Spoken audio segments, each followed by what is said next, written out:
नमस्कार। शोमरतुड़ी एनालिसिस में आपका स्वागत है। आज मैं आम आदमी पार्टी की बात कर रहा हूं। अभी आम आदमी पार्टी को पैदा हुए एक दशक भी नहीं हुआ और मैं आज मजबूर हूं उसका मरसिया पढ़ने के लिए। मरसिया यानी शोकगीत। क्यों मैं ये पढ़ रहा हूं?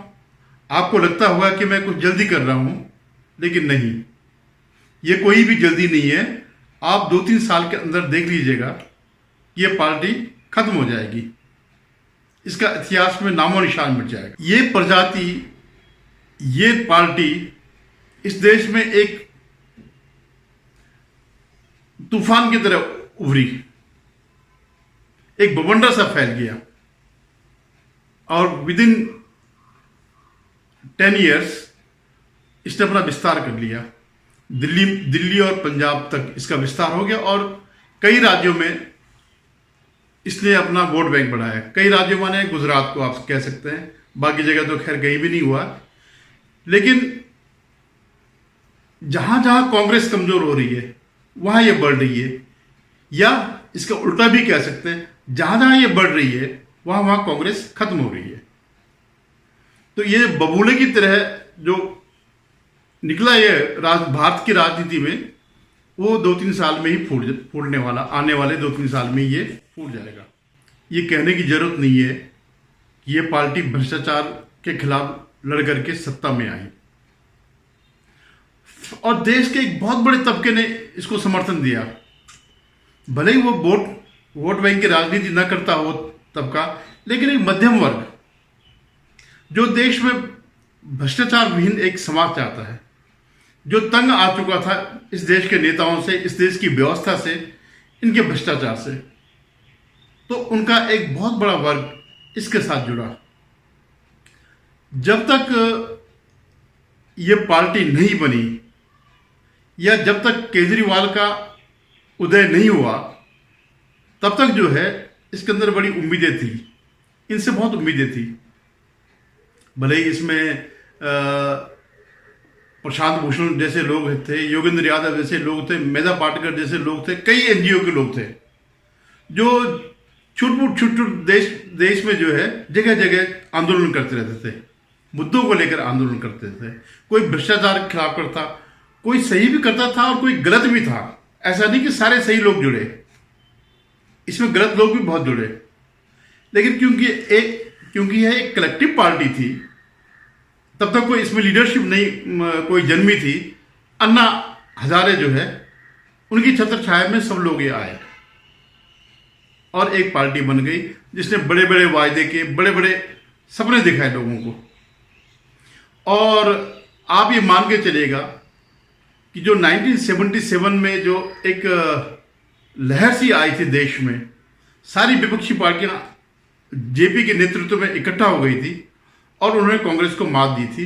तो ऐसे कुछ परिदृश्य लग रहा था कि भ्रष्टाचार के खिलाफ एक पार्टी उभरी है जो देश की राजनीति को बदल देगी। लेकिन संकट उसके बाद शुरू हुआ, जब ये एनजीओ समझिए या ये आंदोलन जब एक पार्टी के रूप में उभरा, आम आदमी पार्टी करके जब ये बनी, तो इसकी कमान जो है, राजनीतिक कमान, केजरीवाल ने अपने हाथ में ले ली। और केजरीवाल ने पहला काम ये किया कि जो भी कद्दावर नेता थे उन सबको हटा दिया, पार्टी से निकाल दिया, या वो लोग निकल गए। अब मैं आता हूं आम आदमी पार्टी के फेज 2 की बात।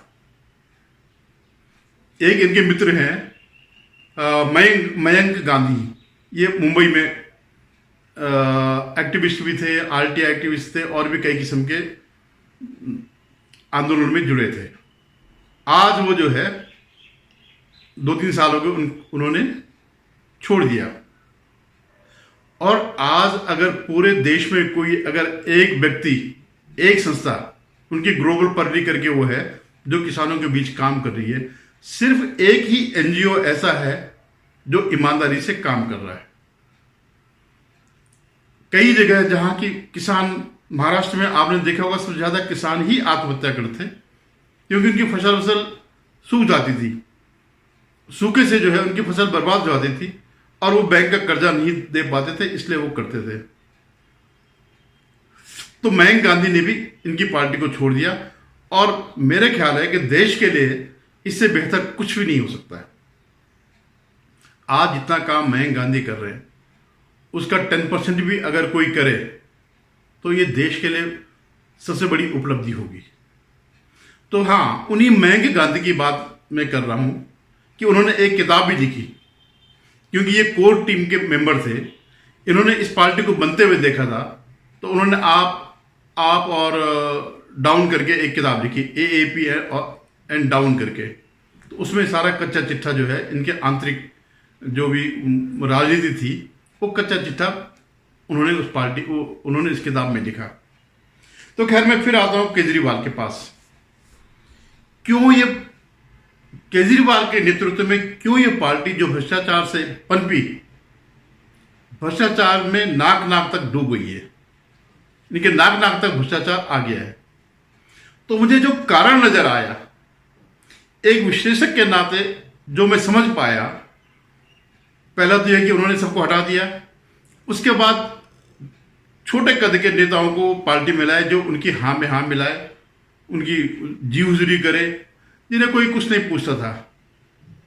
ऐसे देश में करोड़ों लोग थे जो आज इनके दल में हैं, चाहे वो आतिशी मारलेना हो या संजय सिंह की तो बात ही और, आप सब जानते हैं संजय सिंह के बारे में, या वो जो पेंचकस बाबू हैं, भारद्वाज जो मंत्री भी हैं।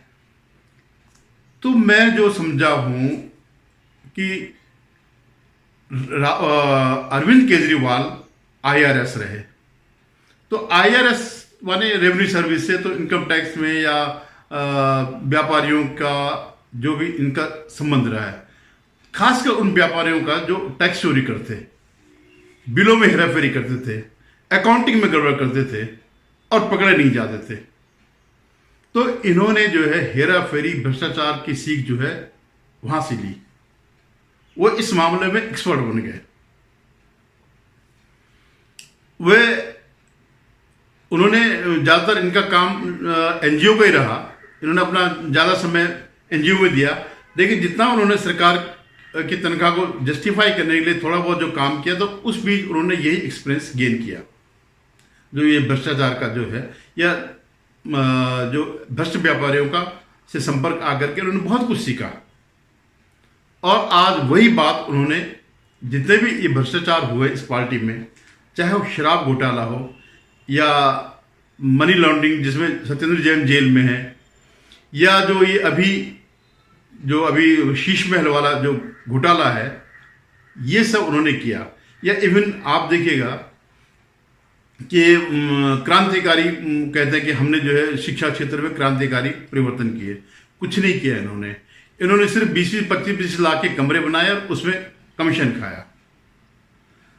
तो अब एक तो ये जांच चल रही है, एक तो सत्येंद्र जैन जेल में ही मनी लॉन्ड्रिंग में साल भर करीबन हो गया, दूसरे मनीष सिसोदिया अपनी जमानत के लिए बार बार वो कर रहे हैं, प्रयास कर रहे हैं, और एक बार उनको जमानत मिली सिर्फ एक दिन के लिए, वो भी अपनी पत्नी से मिलने के लिए, जो इन्होंने बहुत ड्रामा रचा कि साहब मेरी पत्नी बीमार है, ये है वो है। हालांकि वो तब भी बीमार थी, जब ये भ्रष्टाचार में लिप्त हुए उससे पहले से बीमार थी। ऐसे ही इन्होंने पैनिक घोटाला किया, जो ऑटो रिक्शा पे या टैक्सियों पे पैनिक बटन लगाया, उसका उनसे पैसे ले लिए, लेकिन उसका क्या आगे हुआ ये किसी को पता नहीं। वो बटन कहाँ जाता था, उसमें क्या रिएक्शन होता था, उसमें क्या कार्रवाई होती थी, ये घोटाला भी है। लेकिन जो सबसे बड़ा इन्होंने चालबाजी करी, जो उन्होंने उन व्यापारियों से सीखा कि कैसे अकाउंटिंग में गड़बड़ होती है, कैसे गड़बड़ करके जो है बचा जा सकता है, वो है इनका शीश महल वाला। इस शीश महल पे इनकी अच्छी खासी छिछालेदर हो गई, जो 50-52 करोड़, उसके बाद 100 करोड़ से ऊपर जो चले गया।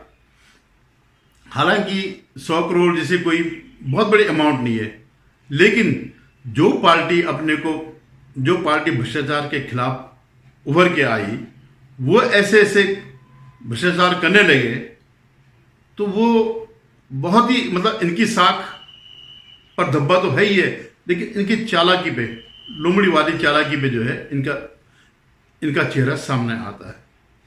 तो आप लोगों को सबको पता चल गया होगा कि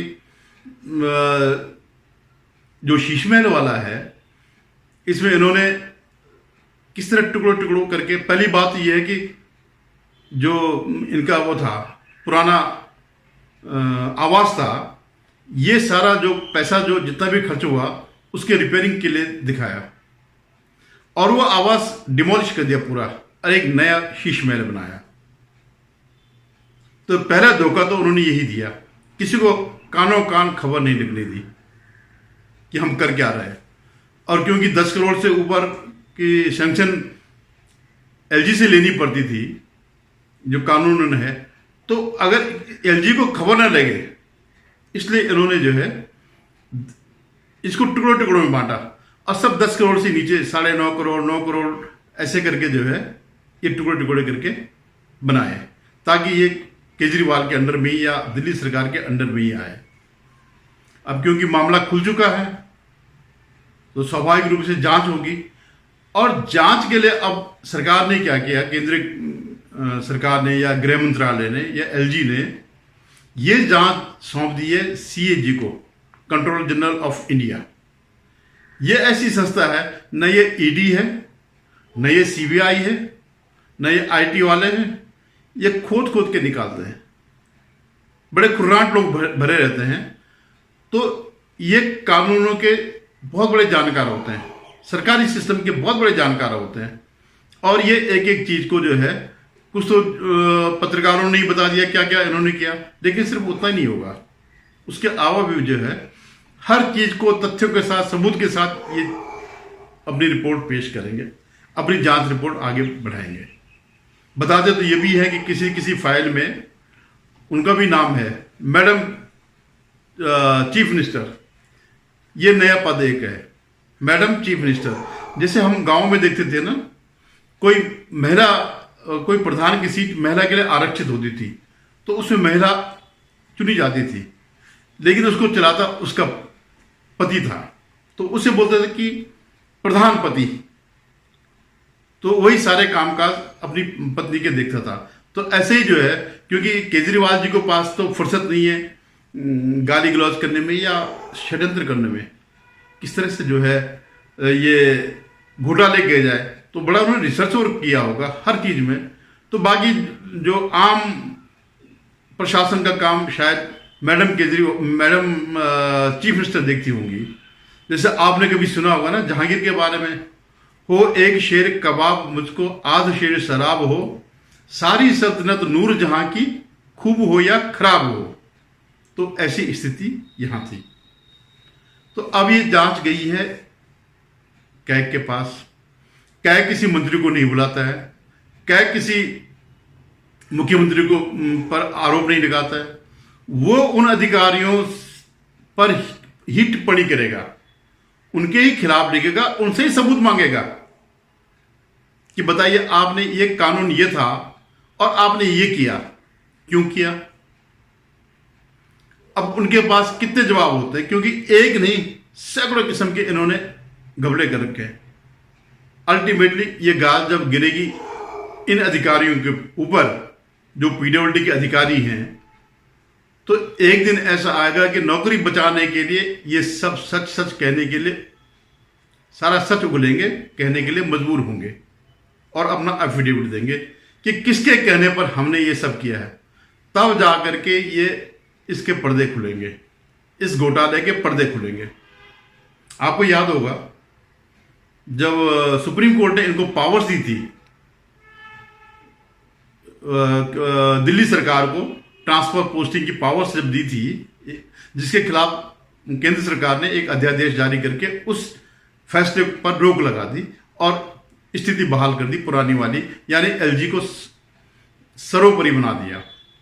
उनके अंडर में ही सारी चीजें होंगी, मंत्रिपरिषद सलाह देगा, लेकिन फैसला अंत में 3 आदमियों की कमेटी बन करेगी। 2 केंद्रीय होम डिपार्टमेंट के होंगे, एक जो है ये मुख्यमंत्री होंगे।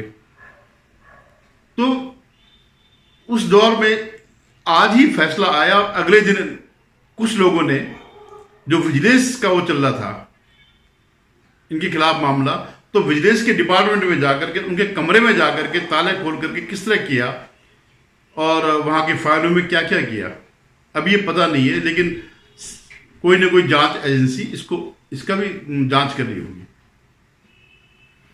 तो ये केस एक आध साल में ये सारे केस निकल जाएंगे, ये अंतिम परिणति तक पहुंच जाएगा। और सबसे बड़ा केस जो है शराब घोटाला और ये शीश महल वाला, जिनका लॉजिकल एंड होना है केजरीवाल की राजनीति का एंड। अब एक प्रश्न ये उठता है, ये लोग तो बहुत घोटाले कर रहे थे, जैसे आप ये कहते हैं कि हमारी वर्ल्ड क्लास एजुकेशन है, इसमें बहुत काम किया। इन्होंने जीरो काम किया, कोई स्कूल नया नहीं खोला, उन्हीं स्कूलों में रिनोवेट किया और एक एक कमरे 20-20, 25-25 लाख रुपए के कमरे बनाए। तो इनोवेशन ये था कि उस कमरे में कितनी कमाई हो सकती है। ये इनका अपना जो सारा प्रचार करते हैं, करोड़ों रुपए देते हैं कि हमारी वर्ल्ड क्लास एजुकेशन है। वर्ल्ड क्लास एजुकेशन कुछ नहीं है, और इनके आंकड़े भी हैं जो रिजल्ट के हैं या वो है, सब पता चल जाता है कि पढ़ाई के नाम पर कुछ नहीं, लेकिन खर्चे के नाम पर इन्होंने नए नए अनुसंधान किए। तो मेरा कहना यह है कि इनको तो पता था, ऐसा नहीं था कि केंद्र सरकार को पता नहीं रहा होगा कि केजरीवाल क्या कर रहे हैं। लेकिन मुझे लगता है कि उन्होंने केजरीवाल को ढील दी, उन्होंने आम आदमी पार्टी को ढील दी कि ठीक है, हम तुम क्या कर रहे हो हमें पता नहीं चल रहा। और ये इतने होशियार, अपने को होशियार समझ लगे कि हम जो भी भ्रष्टाचार कर रहे हैं वो किसी की पकड़ में नहीं आएगा। तो जो बीजेपी या केंद्र सरकार पहले मामले को पकड़ा देना चाह रही थी कि एक आध उस पर हाथ नहीं डाला जाए, एक साथ सारे भ्रष्टाचार पर जो है जब सबूत पूरे हो जाए। ऐसे ही नहीं कि आपने छेड़ दिया फिर वो गाना गाने लगे कि साहब देखिए लोकतंत्र खत्म हो गया और मोदी तानाशाह है और अनपढ़ बादशाह है और पता नहीं क्या क्या जो जो कहते रहते हैं। उन्होंने होने दिया, पूरा जितना भ्रष्टाचार कर रहे थे बीच में नहीं रोका। अब जब पक गए सारे भ्रष्टाचार, अब जाकर के ये पकड़ में आ गए, सबूतों के साथ पकड़ में आ गए, और ऐसे पकड़ में आए कि इनका निकलना असंभव है। और शायद बीजेपी का दूसरा मकसद ये भी रहा हो, क्योंकि आम आदमी पार्टी जो पॉलिटिकल रूप से जो नुकसान कर रही थी वो बीजेपी का नहीं कर रही थी बल्कि कांग्रेस का कर रही थी। जैसे उन्होंने पंजाब में कांग्रेस खत्म कर दी, दिल्ली में तो बिल्कुल ही सफाया हो गया, ऐसे गुजरात में भी उन्होंने इनको डैमेज किया कांग्रेस को। और जो ये जो फ्री के चक्कर में जो है, जो उसका वोट बैंक है कांग्रेस का, तो जैसे राजस्थान हो गया, मध्य प्रदेश में हो गया, आने वाले चुनाव में ये वहां भी डैमेज थोड़ा बहुत करेंगे, बहुत ज़्यादा नहीं कर पाएंगे। अब नहीं कर पाएंगे, क्यों? क्योंकि अब जनता को भी पता चल गया कि ये कितने भ्रष्ट लोग हैं, इसलिए ये सब होना जो है बड़ा मुश्किल है। तो मैं मर्सिया इसलिए पढ़ रहा हूं कि आप अगले 2-3 साल के अंदर आप देख लीजिएगा इस पार्टी का नामो निशान खत्म हो जाएगा। लेकिन उसके बावजूद अरविंद केजरीवाल जी की का महत्व बना रहेगा। क्यों बना रहेगा बताता हूं। क्योंकि उन्होंने भ्रष्टाचार में इतनी प्रवीणता हासिल कर ली है, इतने एक्सपर्ट हो गए हैं कि वो किसी भी पॉलिटिकल पार्टी में जो है एक सलाहकार के रूप में सलाह दे सकते हैं भ्रष्टाचार करने के लिए। जैसे प्रशांत किशोर हैं जो पॉलिटिकल स्ट्रेटेजिस्ट या रणनीतिज्ञ है, वो विभिन्न पार्टियों में जाकर के लोगों को चुनाव जिताने के लिए, उन पार्टीज को चुनाव जिताने के लिए रणनीति बनाते हैं। तो ऐसे ही केजरीवाल जी ये काम कर सकते हैं। लेकिन देखना यह होगा कि इनके चक्कर में कितने लोग जेल जाते हैं, कितने इनके मंत्री और जेल जाते हैं, कितने सरकारी अधिकारी जेल जाते हैं, या उनका कैरियर खत्म होता है।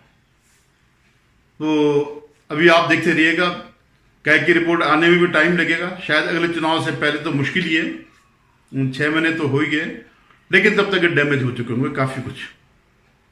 धन्यवाद। अगर आपको मेरे वीडियो पसंद आया तो इसे लाइक करिएगा, शेयर कीजिएगा और सब्सक्राइब करिएगा। धन्यवाद।